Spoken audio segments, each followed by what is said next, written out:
పాతపట్నం నియోజకవర్గం ఎల్ఎన్పేట మండలంలో మీడియా సమావేశంలో శాసనసభ్యులు గౌరవశ్రీ మామిడి గోవిందరావు గారు పాల్గొన్నారు. ఈ సందర్భంగా ఆయన మాట్లాడుతూ తెలుగుదేశం పార్టీ జాతీయ అధ్యక్షులు మరియు ఆంధ్రప్రదేశ్ ముఖ్యమంత్రి గౌరవశ్రీ నారా చంద్రబాబు నాయుడు గారు సీఎంగా బాధ్యతలు చేపట్టిన 30 ఏళ్ల విశిష్ట ప్రయాణానికి హృదయపూర్వక శుభాకాంక్షలు తెలిపారు. సాంకేతికత, సమాచార విప్లవం, మౌలిక సదుపాయాల అభివృద్ధి ద్వారా రాష్ట్రానికి ప్రత్యేక గుర్తింపు తెచ్చిన దూరదృష్టి నాయకుడని కొనియాడారు. ప్రజల పట్ల అంకిత భావం, పారదర్శక పాలన ఆయనకు ప్రత్యేక గుర్తింపని అన్నారు. భవిష్యత్తులోనూ ఆయురారోగ్యాలతో ప్రజాసేవ కొనసాగించాలని ఆకాంక్షించారు. ఈ కార్యక్రమంలో ఎన్డీఏ కూటమి నాయకులు, కార్యకర్తలు పాల్గొన్నారు.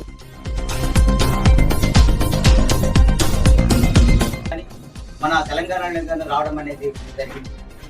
మనల్ని చూసి మొన్ననే మోదీ గారు మీరు చూశారు. మొన్ననే మోదీ గారు విశాఖ సభలో చెప్పారు.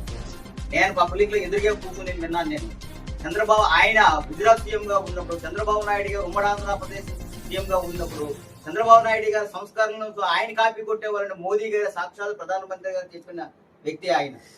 అలాంటి చంద్రబాబు నాయుడు గారు ఈ రోజు 30 సంవత్సరాలు 30 వసంతాలు కంప్లీట్ చేసుకున్న ఆయన ఎన్నో సంస్కరణలు డ్వాక్రా మహిళల విషయంలో కానీ, రైతుల విషయంలో కానీ, ఇజ్రాయిల్ నుంచి రైతుల విషయంలో టెక్నాలజీ తెచ్చిన విషయంలో కానీ, డ్వాక్రా మహిళలు రైతులు కూడా వాళ్ళ తోలుగా ఆర్థిక సులంబన కోసం, వాళ్ళ కాళ్ళపై వాళ్ళు నిలబడాలనే డ్వాక్రా మహిళల కోసం డ్వాక్రా సంఘాలు పెట్టడంలో ఎవరైనా ఉన్నారంటే ఆయన చూసే దేశం మొత్తం కాపీ కొట్టడం అనేది జరిగింది.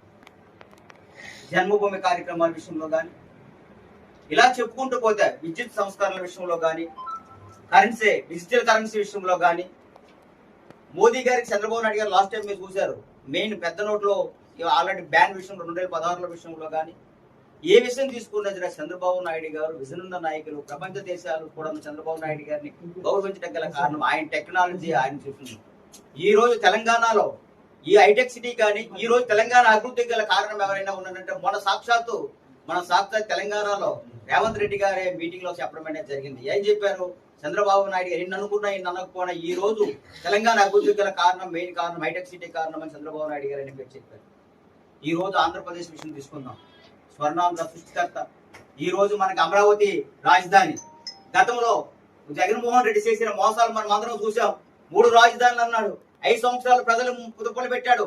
మన పిల్లలకు ఎగ్జామ్కి వెళ్ళినప్పుడు మన రాజధాని ఏదని అడిగి చెప్పితే చెప్పడానికి మనకు ఆస్కారం లేకుండా ఉండే విధం జరిగేది. రాజధాని ఏదని చెప్పుకుంటే ఏం చెప్పాలో వాళ్ళకే తెలియక విశాఖ చెప్పాలా, లేక కర్నూలు చెప్పాలా, లేదా అమరావతి చెప్పాలనుకుని కన్ఫ్యూజ్ లో ఉండేవాళ్ళు. ఈ రోజు మళ్ళీ మనం వచ్చిన తర్వాత రాజధాని అభివృద్ధి పరుగులు పెడుతుంది. ఇప్పుడిప్పుడు ఆర్థిక వ్యవస్థ ముందుగాడిలో పడుతుంది. అమరావతి సృష్టికర్త ఎవరని చంద్రబాబు నాయుడు. P4 విధానం, పబ్లిక్ ప్రజల తాలూకా పార్ట్నర్షిప్ ఏంటంటే